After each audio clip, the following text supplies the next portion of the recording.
欢迎收听 Easy Morning， 来自中国国际广播电台轻松调频。各位早上好，大家早，今天天气真好，今天是2007年3月28号，今天是星期三。告诉你一个不幸的消息，宇宙不怕，今天天气很好，就是关于天气的问题。那我就没招了。你怎么可以这样？没关系，反正小飞报的天气预报都不准，大家可以反着听。是吗？对。今天天气晴，万里无云。宇宙说的，我的天气都是反的。在我说了反着听之后，你又正着说了，所以那又是要反着听，所以大家还是要正着听。大家看出来了吧？本节目当中讲话最没谱的其实是宇宙。今天最高气温呢，预计可以上升到17摄氏度左右，但是早晨比较低一点，大概是在5摄氏度左右。上海方面，今天是晴到多云的天气，今天最高温度是25摄氏度，明天最低温度也才16摄氏度。来，我们看看今天会有哪些方面的内容。澳洲宠物的医疗开销多于人的医疗开销1/3美国家庭怕交网费，拒绝上网。悉尼关灯1小时提醒气候变暖。娱乐板块方面，奥斯卡最佳导演父辈的旗帜 DVD 3月引进中国。我还以为新发明出来的一个版本。没有，那个是不是上下集吗？是不是？黄峥任新浪特派记者，赴南非国际爵士音乐节。龙骑士广州4月5日举办全国超前首映。这里是小飞鱼周带过来的中国国际广播电台轻松调频 Easy Morning 飞鱼秀，短信代码是 FM 加上你的内容发送到9191985。非常好听的一首歌曲，来自于周迅，叫做《偶遇》。我们这儿呢有一位听友，手机尾号是1421，他说小飞周周早。今天呢是我老爸老妈结婚25周年的纪念日，所以呢特地跑来讨一个祝福，说如果要是能送一首歌曲就更好了。刚刚那首偶遇呢就是特别送给他们的，就很有可能是多年前的一个偶遇嘛，成就了之后25载的幸福。就是多年前两个人在菜市场买藕的时候遇见了。幸好他没说是缘分不然就得跑到动物园去了。下面呢，再想送祝福的人请多提一下缘分的事儿。那个段子我也比较熟。我发现大家就是越来越孝顺了，真好。因为大家都把这个关注的事情，还有这个目光都放到了父母身上。今天6813呢，他说是我父亲60岁的生日，因为在外工作不能够回家给他过生日，只能够通过这里给老人家送去祝福，祝他生日快乐，寿比南山。好，我们先来看资讯。美国一家市场调查公司公布的调查结果显示，目前有将近1/3的美国家庭不具备上网条件，同时他们在今后1年时间内也不打算改变现状。而在这其中，又有相当一部分人认为，互联网在自己的生活里面其实没有太多的用处。从具体调查的结果来看，不愿上网的人主要是不愿意为这个上网来付钱，有22%的人表示自己连一台电脑也买不起，或者是无力支付上网费用。日前，澳大利亚这个社区医疗机构公布了一项最新的调查结果，说澳洲人每年花在动物身上的医疗开销已经超过了花在人自己身上的医疗开销。据报道呢，为了使猫狗等宠物获得良好的身心健康，还包括心理健康，对吧？目前呢，澳大利亚宠物店里面常常出售各种价格不菲的宠物保健食品。比如说宠物的什么口服液这什么什么减肥茶呀，还有润喉的东西对，你经常看见2只狗在公园里遇见了，哟，张总，那个李总最近脂肪肝呢，最近我主人给我买了那什么茶，就这么个意思吧。是那最近几年呢，兽医诊所以及动物心理辅导中心的业务也为澳大利亚这个赢得了很多的这个产业特别火的一个职业。此外呢，在美国和英国非常流行的给宠物上健康保险的做法，目前呢也已经传到澳大利亚了。许多澳大利亚的宠物迷已经开始着手给自己的宠物买健康保险。给呆呆买一个。呆呆他对、昨天给他剪指甲来着，哎，你怎么知道啊？剪坏了吧。他好不乖啊！啊，因为他的指甲一直都长到就是走路还会挠地的那种声音了嘛。然后我就想应该给他剪指甲了，然后我就骗他去吃兔粮，然后他就在那里就是埋头在吃兔粮的时候，我偷偷的把他指甲给剪掉了。我是说，考不考虑给这个呆呆上个什么健康保险之类的？是挂你的名字是吗？不是，in case 哪天呢，大家一高兴把呆呆吃了，对不对？你怎么这样？你还可以获得索赔嘛？会。没有一高兴呆呆就没了这回事儿啊！5676他说呢，这个小飞周周今天我过生日，他说送一个祝福。另外呢9169他说最近心情不好，听你们节目3个小时也就成为了每天最快乐的一段时光。希望能够24小时听到你们的节目。下面这首歌曲来自于 Hilary Duff， 叫做 Play with Fire。欢迎各位继续收听Easy Morning， 我们一起来看资讯。澳大利亚的最大城市悉尼本周6晚将以1小时的黑暗来表达对全球气候变暖的关注。这项活动名为地球时刻，是自然基金会，就是 World Wild Fund WWF 联合这个悉尼市政厅、商业机构以及多家主流媒体集团经过长达10个月共同策划最终推出的。按照这个计划呢，除涉及公共安全的照明，比如说这个街道上面的路灯啊，除这个之外呢，像是悉尼市中心的商业区、悉尼歌剧院及海港大桥等标志性建筑物的照明，3月31号晚上7点30分，也就是北京时间下午5点30分将关闭1个小时。这项活动呢，希望能够带来一个良好的开端，鼓励澳大利亚人养成随手关闭电源的习惯，最终呢就节省能源了。从本月开始，北京市将会全面倡导养犬人为犬植入电子身份识别系统。养犬人在自愿基础上面可以向北京市养犬协会申请，给半证犬免费植入电子芯片，一个芯片只对应1条小狗，绝对不会雷同。据了解，电子芯片植入小狗体内之后，以后爱犬如果丢失，只要小狗进入宠物医院或者近距离接触手持检测仪的宠物饲养工作者，就可以找到家在哪里了。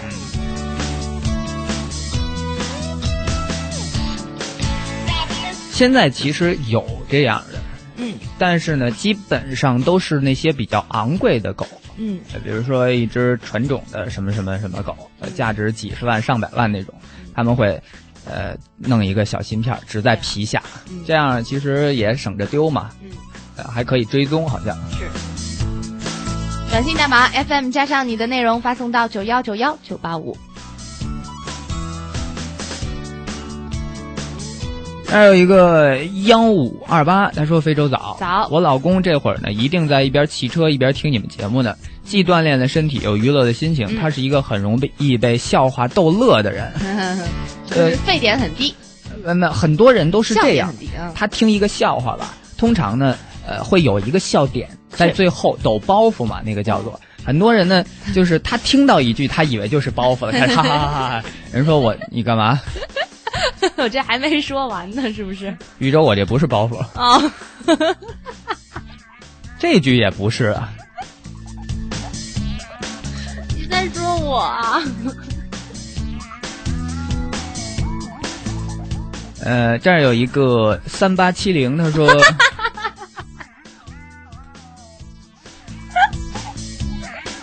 等会儿，你回来。啊，你没在讲笑话？真的没有啊！小飞太幽默了。谁帮我叫一下救护车之类的？我们不要普通的医院急诊，我们要精神病院那种。3870啊，说这个豫州，还有小飞，早上好。早。昨天呢，从公共汽车上挤车，结果下来的时候呢，发现扣都给挤掉了。哎呦，好厉害啊！你是想唱阿牛的那首歌吗？对呀，挤呀挤呀挤呀挤。哎，就是他说这是昨天早晨的事儿，好像早晨呢，就不太顺，后来工作也不顺，回家坐车还是很挤，说请二位给安慰一下吧。祝你今天上班的路上可以有个座。短信代码 FM 加上内容发送到9191985。Easy Morning， 欢迎收听下半个时段的娱乐资讯。被誉为非洲最盛大聚会的开普敦国际爵士音乐节已经举办了有7年之久，而今年的第8届开普敦国际爵士音乐节将在本月的30号在南非首都开普敦隆重开幕。华谊音乐旗下的艺人黄铮受到南非国家旅游局的邀请，将作为中国音乐界的代表参加这一次音乐节。Jennifer Lopez's first Spanish language album, Como Ama Una Mujer 翻译成英文就是 How a Woman Loves 这里边怎么还有中文呢？It's a natural return to Latin roots, the singer said in Paris ahead of the album's worldwide release on Tuesday. She said she grew up with all types of music that her mother used to listen to. J.Lo flew into Paris for a news conference ahead of the March 27th release of her 6th album to date. Next on her schedule are a new album in English, a European tour late this year, and a film with Antonio Banderas.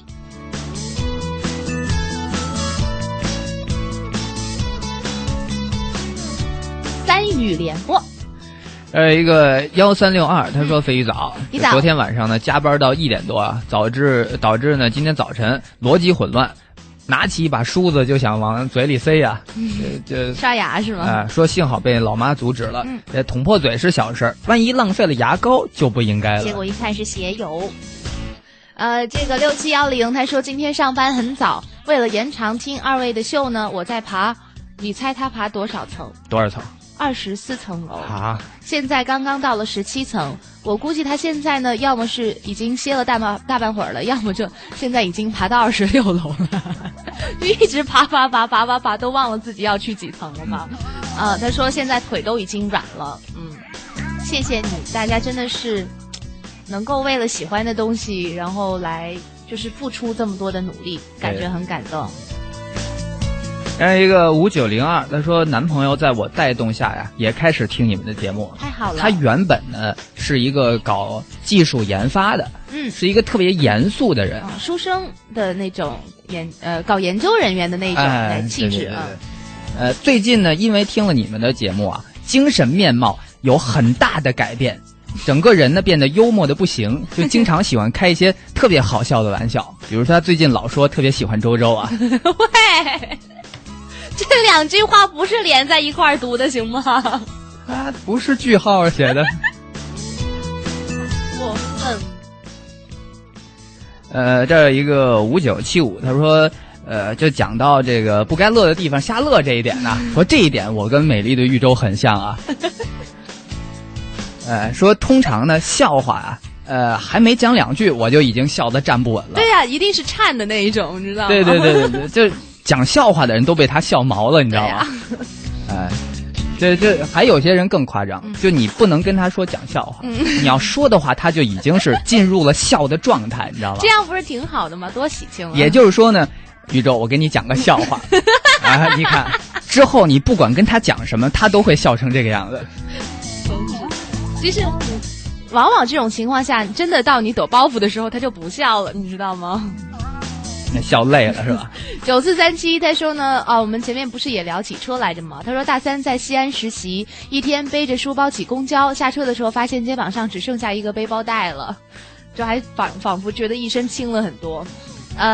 但是就是虽然挤车很麻烦，好不容易自己能够找到一个座位，不过大家还是要考虑到可能有比你更需要这个座位的人。像8211他就说刚刚给一个准妈妈让座很开心，还好我没有判断错，犹豫了半天，万一不是的话会很尴尬。对，所以说眼中不要只有自己啊，要多看看周围的人，因为呢很可能在车上最需要座位的那一个人是司机。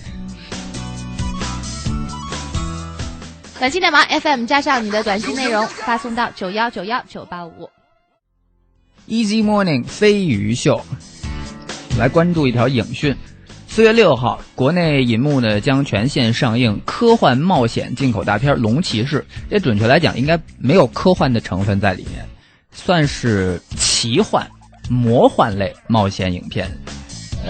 这个影片的导演史蒂芬·方梅尔他是工业光魔制作公司的首席特效大师，曾经制作过《拯救大兵瑞恩》《终结者2》《侏罗纪公园》《龙卷风》等等大场面的。这一次呢，是他第一次以导演的身份拍摄影片，所以说呢，应该这个影片里面的特效是占很大部分的。此外，著名的歌手 Avril Lavigne，在这个影片里面呢没有演但是有一首歌曲被收录在原声当中了。你喜不喜欢那些特效做的电影啊？没有什么不喜欢的，娱乐就好了嘛。那你会不会觉得看上去就很假呢？现在特效做的不错，还是看得出来。那你就不要看你这种人就不配看电影了。我们继续来看另外一条关于奥斯卡影讯。2度奥斯卡最佳导演奖得主 Clint Eastwood、好莱坞电影大师 Steve Spielberg 以及好莱坞金牌编剧 Paul Haggis 这3个人组成的超强奥斯卡阵容，2006年打造了最新2战巨片《父辈的旗帜》。该片获得了第79届奥斯卡最佳音响效果和最佳音效剪辑2项提名。今年3月份呢，随着这一个片子正版 DVD 的发行，中国影迷们可以在家中观赏这一部由好莱坞3大奇才共同打造的史诗巨片。刚刚我们不是说有一位女士发短信说她老公骑车上班吗？对呀。现在当事人也发短信过来了，老公也发短信过来的。8098他说我就是那个听着节目骑自行车上班的劳工啊。他名字就叫劳工啊。不然的话他怕我们不知道。是。对，我这个朋友你这事儿够悬的。你骑车嘛就得2手扶把，还有1只手在给我们发短信呢。不要老是说骑在自行车上的和在公车上的我们的听众都有第3只手发短信行吗？对不起，耽误大家工作了。他已经到单位了，他说祝大家和我的超级无敌小宝贝的老婆一天心情好，瞧你们2个人甜蜜的。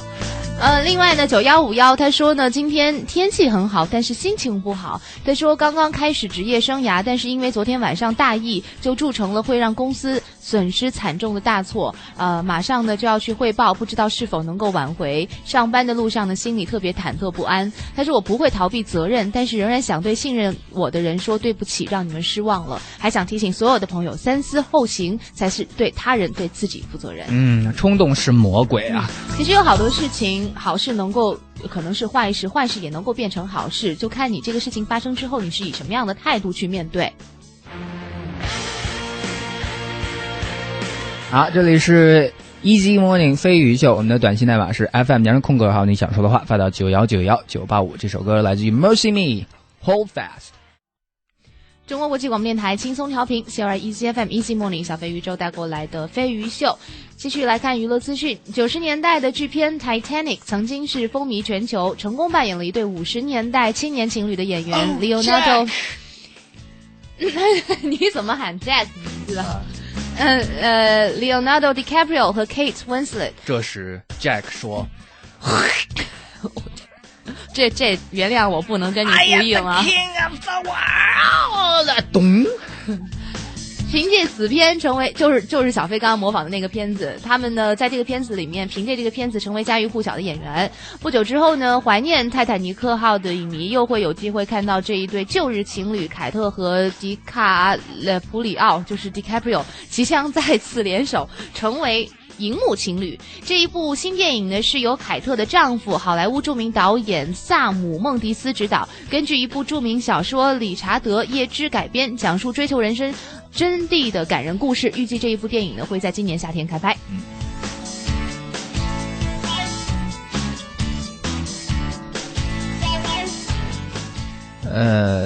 DiCaprio 你熟吗？不是说你们私底下认识了，那是不可能的。你看过他片子多不多？不常跟别人洗脚，看还真除了那个泰坦尼克号，我基本上都不看。那你至少了解说，过去几年内，西方媒体或者说大众对于他的一个观点的转变吧。你直接想说什么你就说吧。自从拍了那一个就是影片之后，反正大家就把他由那种男花瓶就觉得是一个很有实力的演员。花瓶还有性别呀、我真开眼今天。评价他说是实力派的演员。就在我心目当中，哪个片子DiCaprio 跟这个谢霆锋好像是有很多的相似之处啊，都是因为成名过早。大家呢否定他们的一些努力，但其实呢，他们对于电影都是非常执着，可能在片场啊，就是做电影的时候，对自己的要求是很严苛的。而且 DiCaprio 最近的几部片子好像这个都是得到了广泛的认可啊。还有一个这个1023，他说我是那辆老婆说老公在骑自行车上班骑的那辆自行车，大家就别捣乱了，全都骑了啊。他说我想祝所有的交通工具性能都保持良好，祝愿还行。这个5578他说昨天早上加班疲惫的老公把洗面奶就挤到牙刷上面去了，大家还都挺乱的。其实这不算什么，因为现在呢，牙膏还有洗面奶这之类的吧，用品它的外包装都很相似，而且基本上都还放一块儿。对，而且上面呢也没有中文，不是什么英文的、日文的、韩文的、法文的、德文等等等等吧。其实虽然都是我们国产货，也不知道为什么就多余给我们这点麻烦。所以说我有一哥们儿啊，有一度呢，很长一段时间都把洗面奶当牙膏用。后面不用他还觉得不习惯了，就觉得新口味嘛。当有人给他指出这个问题的时候，他就觉得牙齿好像每天还能够有呼吸的感觉，是不是？还不紧绷呢，牙齿不长痘还。这真的是这样。有人问他说：“你这个你疯了吧你？你怎么使这个干嘛？”他说：“你很有效果啊，我嘴里从来没长过青春痘啊。”这就什么叫做死要面子活受罪啊。短信的麻 FM 加上你的内容发送到9191985，我们今天早上第1个小时的飞鱼秀就进行到这里，待会儿2个小时，期待大家继续陪伴我们。这里是中国国际广播电台轻松调频 CRI Easy FM Easy Morning 小飞鱼周的飞鱼秀。我们来回应2条短信啊，这儿有一个5835，他说非洲啊，我男朋友是一个刑警。这昨天呢一宿没睡啊，抓了一伙偷车贼。说我真是替他捏了一把汗呐。说现在呢，他刚刚这个闲下来，说替我送他一首歌吧。向警察叔叔致敬。然后别警察叔叔了，我求你了。向警察同志们致敬。然后刚刚那一首歌，周传雄的《永夜》可以送给他，也送给你，因为对于你来说，昨天一晚上，对你们来说，昨天一晚上可能都挺漫长的。对，辛苦了。对于大家来讲呢，夜漫长的例子还挺多的。这儿有一个这个9046啊，他说小飞啊，昨天晚上呢我做噩梦了，是梦到这个有一首歌啊，今夕是何夕啊，吓醒了，无独有偶，这儿有一个4522，他说昨天早晨呢听你们聊那话题壮胆儿，对，是昨天吗？前天，昨天是袁泉来我们节目做客来着，然后夜里呢就做梦来着，梦见自己走黑路啊，一个人都没有，太恐怖了。唱了一首什么歌？唱歌给自己壮胆，一定要壮胆。你也说聊斋，我也说聊斋。嘿，还真有用呢！唱歌壮胆，在梦里头把自己给吓醒了。是，所以大家听我们节目一定要有选择性的，尤其是唱歌的那一部分。然后呢，他吓醒了之后，正是最脆弱的那会儿。抬眼一看，男朋友睁着俩大眼睛盯着他看的。你也说聊斋，我也说聊斋，多好，有共同语言了。说到共同语言，前几天不是有位朋友说跟女朋友在打电话的时候不知道说什么吗？然后呢6942哈，他就说我就是昨天那个不会说话的男朋友。他说想问一下节目在广西柳州的频率是多少？他说呢女朋友也想听你们的节目，在那边的话呢，我估计只能够在线收听了，是3w.criezfm.com。还有一个9101，他说周周小飞快收被子呀，兰州在下土呢，太脏了。好大的棉花糖啊！保护环境啊，人人有责。有空去种树。另外呢，这个管种树的那帮人，你也甭我们种完了你就给拔了，让下一波人再种。就是这个有点公德心。不求数量，要求这个面积哈。8503他说早上出门格外轻松，走到院门口呢，想起忘带笔记本电脑了，回家取来，沉重上路。远处呢有一辆洒水车驶过的时候，居然在车尾看见彩虹，顿时心情大好。所以有的时候快乐也挺简单的。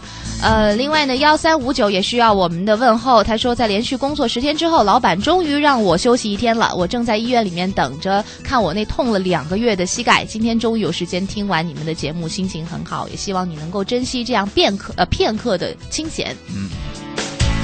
说起洒水车那事儿，我想起小时候我们那儿有一个邻居小孩啊，特逗，他的梦想就是当，他经常在街上追着粪车或者是油罐车大喊水车水车，喂，然后有一次我们真给他指说那是水车，还强调别人一定要教是吗？我就说那是水车，然后切谁信呢？就是看见真的就不知道了，对，特别好玩。来公布今天的话题。好，今天的话题就是聊咳嗽。今天聊一聊咳嗽。这咳嗽呢，这个在感冒的时候啊，这中后期会比较明显一点。对，咳嗽起来真要命啊！对呀，咳嗽虽然不是大病吧，但是咳嗽起来真要命。所以大家聊一聊，短信代码 FM 加上你的关于咳嗽的内容，发送到9191985。钱先生带来的一首歌。Eddie Money 的一首 You Don't Know Me， 中国国际广播电台轻松调频CRI Easy FM Easy Morning。有病呢，一般大家都会去医院看看，但是去医院呢也是多种情况，是遇见这个大夫呢不太负责任，那就不太好了，对不对？小病呢也就演化成大病了。经常你可以听到这种，哎呦，大夫，我肚子疼，哎呀，肚子疼。不是说502是萝卜就热茶，萝卜就热茶。大夫，大夫，我咳嗽，买梨，煮了，点汤喝了，走下一个。大夫，我脑袋太大了，脑袋大没治，买棺材玉吧这。嘿，最近看了不少相声啊，我跟你说，你这个声音不但像，长得也挺像的。你长得比较像，不是，尤其是喉结呀，那叫一个传神。你说我长得像那一个最后一个看病的那个人是吗？好，今天跟大家聊的话题呢就是咳嗽。这个咳嗽其实不见得一定是要感冒，不见得真的是生病了，就有的时候你也有可能是装病。对，有可能是假咳。来看一看咳嗽在大家生活当中呢扮演了什么样的角色。这个0971他说呢，记得原来上初中的时候，有一个我喜欢的女生，老师来我们班来检查卫生，只要是她来，班里的同学就开始极为夸张的咳嗽，然后那个女生就特别害羞的会要跑出去。这种事儿好像我们也干过。对啊，咳嗽起哄架秧子了，相当于是一个暗号就是了。一个0798他说1岁的女儿啊，只要一咳嗽就会吐奶呀，而且这个小婴儿啊，他吐奶吐的一般比大人还远，这是什么原理我就不知道。会成为一种水柱，对，就跟水枪似的，吐的特夸张。反而呢，真的是他因为如果是有点小感冒什么的，嗓子里有痰，咳嗽的话痰出不来。对，就吃的东西那个。对，说怎么教也教不会啊，特别的难为。7577他说咱们算是心有灵犀啦，正咳得披头散发的，一到春天就这样，都咳成女鬼了，这个太恐怖了。3294对于他来说，他说小的时候呢，只要老爸一咳嗽，他就知道要挨打了。对，结果呢，有一度老爸感冒啊，吓得他天天是跪地求饶啊。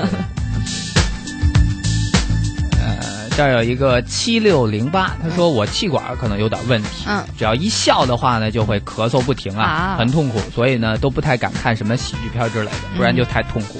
这位朋友应该是老婆管得比较严嘛，气管炎是吗？6041他说我已经咳嗽喉咙哑快1个多星期了，唯一的好处是可以不想说话的时候就可以不说，不好的是呢，别人老听不清楚你在说什么，特别累。我前一阵子跟这位朋友前一阵子比较准确，状况基本上前1个月吧。9076他说正式感冒第7天，半夜都会被咳醒。那会儿我也是，就我从来都没有过咳嗽能够把自己咳醒的那种状况。我小时候会这样，小时候那个睡觉的时候，床边上都得预备着点水啊、橘子什么的，还有那种药润喉的药。怎么跟林黛玉似的？小时候真的是体弱多病啊，就是属曼丽讲话，打会吃饭那一天就会吃药了。好，这现在只是这个抛砖引玉一下哈，大家呢再继续想一想这个关于咳嗽，大家有什么可聊的？短信代码是 FM 加上你的内容，发送到9191985 Acon 的一首 Lonely on CRI Easy FM Easy Morning。唱歌的这个人是张志成，这首歌的名字叫做《伤心换日线》。说话的这两个人呢是小飞和豫州。大家听到的节目是飞鱼秀。听着跟翻出了什么档案似的。同样的话，其实得换好多种方式，这样来说大家才不会听得很烦。有一个7661，他说周周小飞早上好。早。我呢刚刚听你们这个节目1个星期啊，我呢没上瘾啊，但是我一不听就受不了啊，这就叫上瘾了，好吧？建议你有时间可以去借我们所去看一看。今天呢，我们聊的话题就是咳嗽了，来看看大家和咳嗽之间不得不说的故事。这个7227他说呢，我22年的生命里面有一回咳嗽咳的差点把我给了结了。那会儿上高中，上课的时候就咳得天花乱坠的，然后同学呢就主动倒水从前面一直递到后面，就关心到这种地步。这传到他那儿已经没什么水了。这个顺手牵一下嘛，这种事儿我们干过嘛，对不对？有一个2206，他说我突然想起啊，初中时候我们班有个大美女啊，有一次上课咳得都快背过气去了。那这个时候呢，就显出这个班集体的团结来了。是，所有的男生都窜起来要给他做人工呼吸啊，打的是血流成河的。老师呢就在旁边看到了这么温馨的一个场面呢，赞不绝口。这温馨在哪里啊？请问？后来呢，这个班就评为了优秀班集体。所以说每个班级还是需要有一个美女，这样才能够凝结大家的这个才能团结起来，是不是？凝结什么？最后打的还剩下3个人。凝聚力。还有一个是老师。6187他说起咳嗽，我妈妈说我小时候是百日咳，然后长大了感冒就容易咳嗽。他说记得刚上班的时候感冒一直咳了1个多月，都怀疑得了肺结核，现在打算要去拍片，要去好莱坞啊。是这么解释吗？哦，那是什么呀？哦，明白了。希望你在好莱坞的这个道路上星途能够一直都很顺利啊！穿件衣服啊！哎呀，然后我把拉链也系上了。至于这么冷吗你？哎呀，屋里没暖气就算了，你还得讲这样的话。这个2072，他说呢，我终于找到了治疗咳嗽的好办法了，那就是游泳。说原来呢，他的这个嗓子不太好，气管可能有点问题，有点什么小问题就咳嗽都不行啊。后来他就坚持游泳，现在也没事了。大家发现还有另外一个人也有他自己的这个亲身经历，发现就是锻炼才是硬道理。像这个1202他就说呢，我是老资格的这种咳嗽的了。他说小的时候得了一种什么气管炎，折磨了他整整1个童年，然后每年一到假期就要去看专家。还好他说初高中的时候靠锻炼把身体弄好了，现在大3幸福当中。对。所以说身体锻炼从小开始是绝对没有错的。而且这种锻炼一定要是持续性的。有一个8647，他说小时候呢，我一咳嗽啊，妈妈就会用香油煎鸡蛋给我吃，那叫一个香啊！香油煎的能不香吗？所以他以后每次想吃香油煎鸡蛋了，就假装去咳嗽。是，后来就不灵了。3592，他说我呢到图书馆上自习，旁边坐了2个女生在狂聊，又不好意思说他们，就咳嗽来就提醒他们，结果他狂咳之后呢，这个聊的人没什么，继续聊得特欢实，旁边的人以为他生病怕传染就都走了，他就觉得特别的郁闷。对啊，也很奇怪了。有时候呢，我们想跟谁说点什么话，又不好意思说的时候呢，通常都会用咳嗽这种方式，就引起别人注意。这是为什么呢？就人类他就自然而然形成了这样一种默契。短信代码 FM 加上你的短信内容发送到9191985，北京时间9点41分。下面带来的这首歌是来自 Angel 的 Love Is。这里是中国国际广播电台轻松调频小飞宇宙的飞鱼秀。这半个小时呢，发短信跟我们互动的朋友会有机会获得我们要送出的2张艳遇的票。是由孟京辉导演、夏雨和高圆圆主演的，在保利剧场上演。时间是4月5号一直到15号。短信代码是 FM 加上你跟我们大家不是你跟我们一起聊的这个互动的话题的内容发送到9191985。每次这种时候你都表现得很清闲啊。就好看个热闹。搭档关系太融洽了。我想大家都跟我一样嘛，比如说去逛个庙会什么的呀，套圈什么的没劲，就好看耍猴的，太有意思了。好，我们今天聊的这个话题呢，就是咳嗽。这个6573他说，我10个月大的女儿，长时间没有人理她的话呢，她就会假装咳嗽，非常的可爱。10岁就懂得引人注意了，10个月，10个月就。10个月才是需要就是大家关注的时候，因为刚刚从妈妈身体里面出来嘛，就会觉得跟妈妈分开了。6685他说我一吃冰棍就咳嗽，而且倒霉孩子。对，而且这个缺水啊，对不对？空气里比较干燥啊，或者说流通的不畅呢，也会咳。这属于上呼吸道比较敏感那一类的。是8186他说，因为咳嗽感冒啊，跟公司请了半个月的假。基本好了就去上班，为了向他们证明我是真的咳嗽，真的请病假，在嗓子只要一不舒服的时候，我就咳的那是一个撕心裂肺啊！我觉得像他这样就是没病都会咳出病来。对，这样肯定对嗓子不好的。对啊，搞不好你真的能装的咳出血来。是，干嘛要那么在乎别人的看法呢？有一个0993他说，现在据说有一种病毒啊，就你一感冒呢就容易咳。我怀疑我是不是感染了那种病毒，因为到现在那个根儿都没有治好，虽然有好转。对，他后面说了，你一咳起来就比较难好了。对啊，哎呀，说起这个感冒病毒的事儿啊，我突然想起有一些同事来，发现没法跟这帮搞 IT 的相处啊。怎么了？太恐怖了，这一骂就骂一大片啊！有一次呢，我这个感冒啊，也是咳嗽的很厉害啊，我就在那儿诅咒感冒病菌，你们太讨厌了。我说我这个感冒绝对是病毒性的，然后旁边那哥们一抬头，病毒我给你杀杀吧。我说算了，你还是把我革了吧。因为他已经条件反射了，你知道吗？刚升级的呢，还是对不对？他那一套盘都已经翻出来了。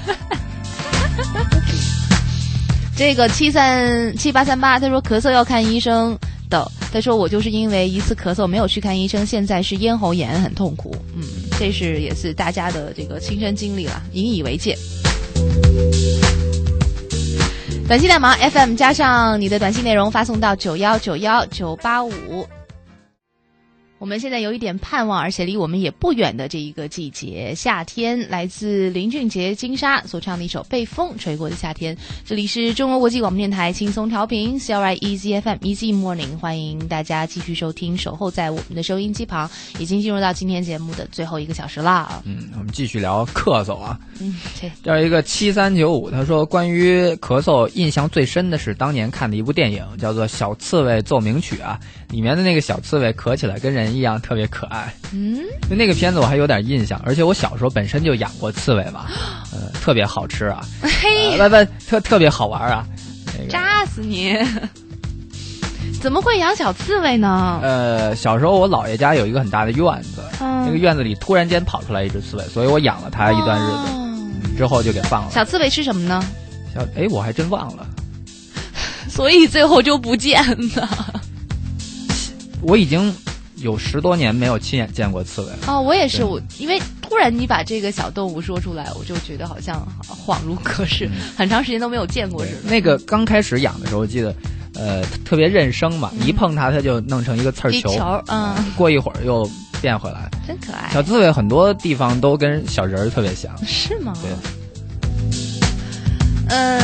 下次聊刺猬吧，多可爱啊！这个继续聊今天的这个咳嗽哈，这个关于怎么样止咳，大家也有自己的土方法。这个5960他就说，我有一招停止咳嗽的快方法，就是感觉喉咙痒痒要咳的时候呢，放一个生姜含在口里，咳得厉害的时候就嚼碎它吃掉。他说这是我爸告诉我的，对我特别管用。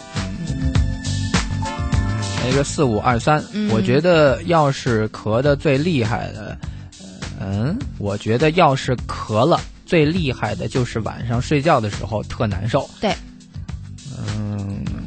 想睡觉都睡不着。基本意思我们明白了，就是晚上咳嗽啊，那是最郁闷的。而且很多时候你嗓子痒痒，你会发现躺下来嗓子更痒痒。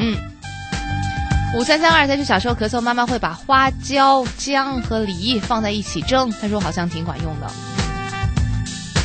有一个这5496，他说我一同学啊，只要是被老师叫起来回答问题，就会咳嗽不止啊。期间呢，利用这个空隙，左顾右盼寻找援手，还挺聪明。7661的说，这个说到咳嗽，差不多有16年的经验了，久病成医了吧？可能他说，尤其是春秋两季，一旦发病，整夜都没法睡觉，腹肌倒是练出来6块，这个还省了去健身房的钱。他很乐观。是有一个6855说，以前呢抽烟抽得很凶，而且连续有10年的烟龄了，经常是咳得特别厉害啊。现在呢，就看到别人咳的时候，还会回想起那个时候的痛苦。不过呢，1年之前已经成功的把烟给戒掉了，恭喜你。所以呢，现在抽起烟来就不咳嗽。喂，这到底是戒没戒呀？还是没戒。0127都是有一次咳嗽把腰给扭了，几天都直不起腰来，跟谁说谁都不信。他说连假都没请成，痛苦啊！这个太理解你了。其实大家一定要以后再有人说这种话，一定要相信是可以的，就是咳嗽。这还有人打个喷嚏眼珠子掉出来呢。对呀，这个是咳嗽或者是打喷嚏，是真的是有可能把腰会闪到。还有一个9726，他说非洲好，你好。昨天呢有几个室友啊，因为小飞的问题引起了争论，最终呢以我的标准为答案，就是你们争论什么问题啊？这也没说什么，这就完全我也不知道。他说这发这条短信呢，主要是想参与我们的话题，说就是我把海南流感带来北京的，说那次呢得了病，差点咳出血来。说这好事儿，他张罗着，这种事儿他张罗着干嘛呀？5103他说，记得有一次上初中咳嗽，老师怀疑是传染的那一种，就在我的座位边上放了一个锅煮醋然后就是有特殊待遇似的，当时就觉得挺尴尬的，现在回忆起来觉得特别难忘。我估计对于你的这种印象，你那个班的同学可能都会就想起你就会想到那一锅醋，想起那一锅醋就会想到你。现在呢，他觉得挺有特征的。哎呀，人情冷暖呐，全家搬到山西住去了。那儿醋多是吗？短信代码 FM 加上你的内容发送到9110985 Alison Ray 的一首 There is Always Tomorrow。这里是中国国际广播电台轻松调频，北京时间10点22分，小飞鱼周继续聊咳嗽。你有没有发现很多时候咳嗽是与心理作用有极大关系的？你越是不能咳的时候，你越忍不住想咳2下。有的时候每次咳嗽之前我都会想咳这一下就会好了，所以就越咳越多。我是这种感觉，有的时候确实是止不住的。就痒痒嘛。8189他说越是在严肃不能出声的时候，我越会紧张的咳嗽不止。有一次校长呢正在训话，大家都不敢出声，而我的嗓子好像是有人挠似的，咳嗽的那叫一个激烈呀。然后所有人都看我，你知道吗？这种事情都是这样的。3919他说，去年我患干咳，声特别像装的，然后呢，而且一吃止咳药就会咳到休克，同事都说连血馒头都救不了我。尤其一开会，越是领导讲话我就越咳，经常让全场都停下来看我表演，特别尴尬。而且咳的还脸红扑扑的，就那种自己都不忍心看的那种。咳嗽时候那是最难受的。一个5671，感觉呢这个喉咙里老是很痒，很想咳，那刻意压抑就是不咳出来，有时候也是管用的。不行，那只能憋红了脸，然后就跟气球似的。你止咳的方法是拿手掐自己是吧？不是，掐脖子。你要憋的话，我是做不到，因为咳嗽那个就是那个力量太大了。没让你憋着呀？那怎么办？你咳嗽，你该上厕所还上厕所啊？就不咳嗽就完了。我说我憋着咳嗽，脸都红了嘛。722是这样啊？你说？我觉得咳嗽呢，它属于条件反射。人在嗓子痒的时候呢，他为了止这个痒啊，自然就会咳嗽了。不是你不是你说想要咳咳咔咔，是你止不住就咳出来了。对，所以呢，我们意识要做的就是把这种条件反射暂时中断。嗓子痒是嗓子痒，咳嗽是咳嗽，把它分开。我试过，挺有效果的。这个时候呢，你就会不是你嗓子痒，你说那我挠挠。那怎么办？那没办法呢。那你怎么办啊？忍着呗，过一会儿就过去了。它是一阵儿一阵儿的。还有人反映说，有时候睡觉的时候咳得不行啊，就起来吃点东西。我看你是想偷吃东西吧？发现真的是齐了。吃东西的时候呢，嗓子一点都不痒痒。吃完刷牙洗脸睡觉，马上那不废话吗？嗓子在工作，他怎么咳啊？对，这个就是嗓子痒嘛，你吃点东西就相当于是挠了。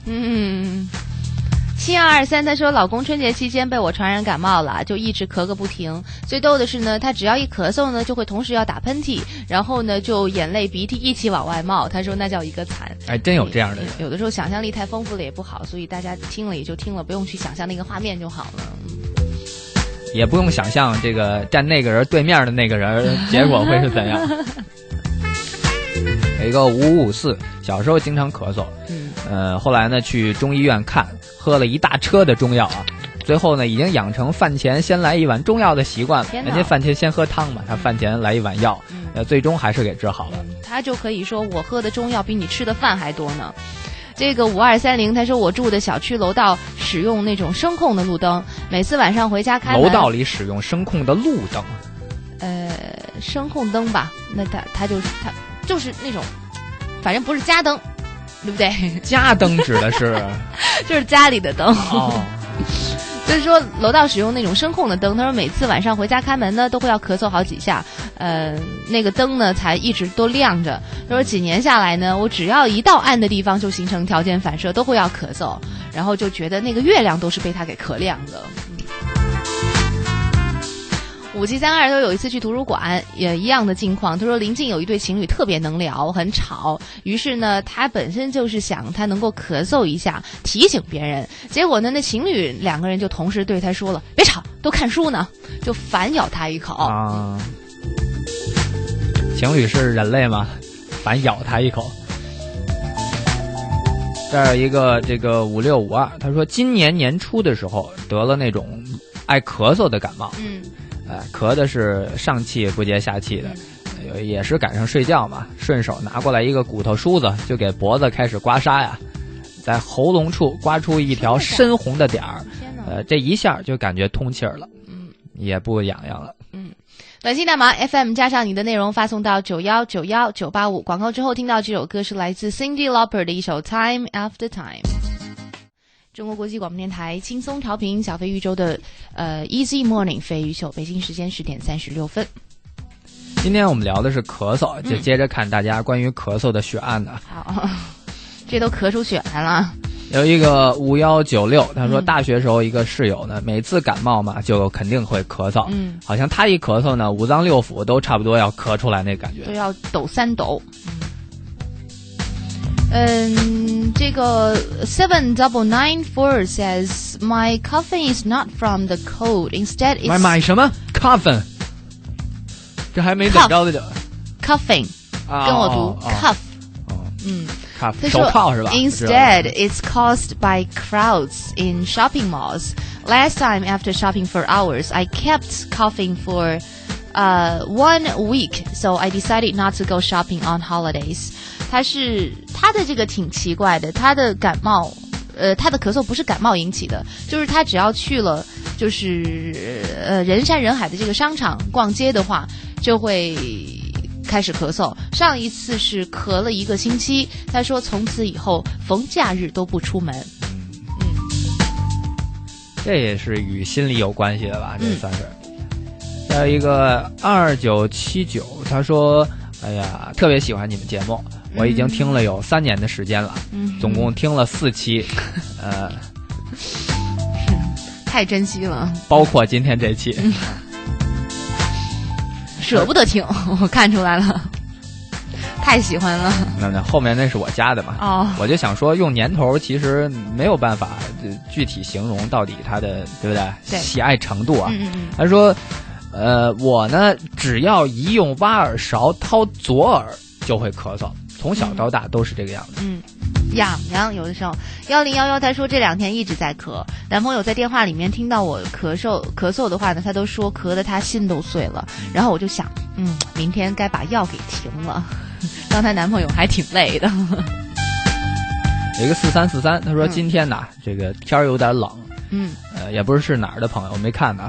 他说再赶上今天呢，衣服又穿少了。就系了根腰带啊，出出门以后才发现，所以说现在不停的咳嗽。没有人指单系腰带的啊，就穿少了嘛。对。0993他说我外婆说咳嗽的时候不能够吃发物，比如像鸡呀、海鲜呐、黄鱼啊、笋呐。他说我呢就刚好命特别苦，一年换季得咳2次，把他给馋的。他说呢，所以半夜起来偷着吃。难怪他咳嗽一直都不好呢。哎，还有宝宝和咳嗽的故事。8686他说宝宝现在9个月了，他一直对大人的咳嗽声特别的敏感，在半岁之前呢，他就很害怕听到咳嗽声。他说总是会被吓着，然后呢，现在呢，他就会不会这样？大家又看不见。然后他说现在呢，他居然开始就学大人，只要一听到谁咳嗽，他也跟着咳嗽。他会不会就经过自己的思考，就发现就觉得这个咳嗽声是大人之间的一个暗语，所以他也想去对那个暗号。说明小孩已经开始想学说话了啊，但是就是没学好啊。一个5581，他说小飞宇宙好，你好。小时候呢感冒啊就咳嗽，一咳嗽呢家里人就给我喝那个枇杷露啊，所以说特想咳嗽啊。小时候把这当糖喝，就这样的。你这样是吧？对，反正那个上医院，阿姨，那个枇杷露是甜的还是咸的呀？我跟你说，其他东西我不知道是甜的咸的，我就知道枇杷露是甜的，不用问，我自己要。家里穷啊，没办法，买不起糖吃，全等得病的时候吃点药呢。听说你们家都是，单位可以开药嘛，对不对？每年可以免费开多少？买那种糖衣包装的，家里拆开把糖嘬光了，药扔了。就是糖衣炮弹都是把糖衣吃了，炮弹给扔了，是吧？这你们家人发明的。而且我跟你说，不管是国内国外的治咳嗽的药，全都是甜的。不明白是为什么，就是有一个不成文的规矩似的。对，苦的你也得吃得下去。那其他的药为什么可以弄苦的呀？其他的就是一扬脖就干了嘛。那种药呢，要求你慢慢的润嗓子。明白了。短信看法，这大头孩子也不是里边装的是什么东西，都是糖浆。FM 加上短信内容发送到9191985 Sheryl Crow 的一首 Steve McQueen。中国国际广播电台轻松调频 CRI Easy FM Easy Morning。要一个7197，他说我觉得公共场所咳嗽的时候呢，最好拿手捂着点嘴，一定要。手呢其实就是那么个意思，真正也不管用，最好能是拿手绢啊、衣服什么的挡一下。这算是一个社会公德心嘛。是，也可以，实在不成，比如说人说夏天怎么办？我没袖子，你就找有袖子的朋友啊，拿过来挡一下。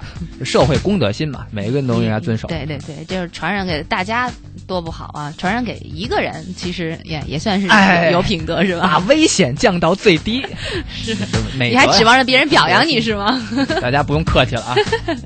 1601 says narrowly escaped 911 and had to work next to ground zero for a year. I couldn't stop coughing for a month. 这是经历过911的一个人。对。下面呢，看看这个4505，他说曾经有一次咳得最惨，咳嗽咳到把鼻子里的毛细血管给咳爆了，有这样的吗？就咳到流鼻血嘛。对呀，就流血不止，去了医院，医生往鼻子里面塞止血纱布，害得他鼻子1个星期都是肿的。这个有点夸张，就是他可能咳的不是那么顺，出来的憋了一下，就等于把鼻子里面那个毛细血管冲爆了，这是极有可能的。有的时候人在呕吐的时候也会有这样的事儿。咳嗽也挺危险的哈。还有把脑血管冲爆的呢，他那个算很轻的了已经。0667暗恋的一个男生咳了1个多星期，可心疼了。可惜他前不久找了女朋友，所以即便关心也只好吞在肚子里面，只好默默的祝福他快点好起来。是，暗恋有甜也有苦，只能够别人帮不了你啊。一个4995，他说我小时候经常咳嗽，咳嗽到什么程度啊？就咳咔不停啊，咳嗽到吐血呀。那还是一个小孩儿，可是呢，就这种病到18岁就好了。说之前的那10几年呢，就苦了他们家人了，天天都吃毛血旺啊。还不浪费了，糟践了，喂，弄去啊！不过他这个是什么病啊？太恐怖了吧！不知道，应该不是痨病，痨病小孩不会这么轻易得上。而且他18岁自己就好了，因为人家是治好的，感觉好像这样啊，我还以为到18岁，到成人的日子了，该重新做人了，然后就好了呢。4604他说的这个挺奇怪，他说经常在睡得很香的时候就突然醒来，然后还回想自己在梦里面刚刚咳嗽过，感觉在现实生活当中还发出声了，然后还得再咳嗽一下才能够重新入睡，就好像有一个强迫症似的。这个其实应该是你咳嗽出声了吧？就其实是自己咳醒的。我呢，因为看了几本书，所以说开始研究这个意识对身体的控制能力。也不好拿别人实验吧。我们也不是731特种那部队什么的，我们就拿自己实验。就包括刚刚我讲那个嗓子痒的时候，你就忍着。这例子很多。因为我呢，最近感冒咳嗽的机会不多了，因为身体越来越强壮了。了不起啊！那个忘了你是体弱多病了。真是。我还林黛玉呢，我挺好的，挺好的。但是我吃东西呢，有时候太急，而且又喜欢说话，你知道吗？老呛，一不喝水有时候也呛。我就试验了，能不能用这个意志力控制一下？呛了以后你忍不住就咳嘛，这个时候你嘴里满嘴的水食物喷出来，多不雅呀！是，而且鼻子还会特难受，尤其是在聚餐的时候，那就太恐怖了。有那么一次呢，我们几个啊吃羊蝎子，叫了一锅，我刚吃第一口，怎么那么寸，就呛着了。我用强大的意志力忍住，这一锅羊蝎子吃完之后呢，这骨髓也吸完了，然后我看你那不是什么强大的意志力吧，也不是怕没面子吧，就是舍不得那些羊蝎子吧啊，在美食面前啊，什么事情你都可以忍了。已经10点52了，你还要说吗？大家晚安，再见。今天节目差不多就到这里了，非常感谢各位朋友的收听和支持。接下来是 China Drive， 我们明天再见。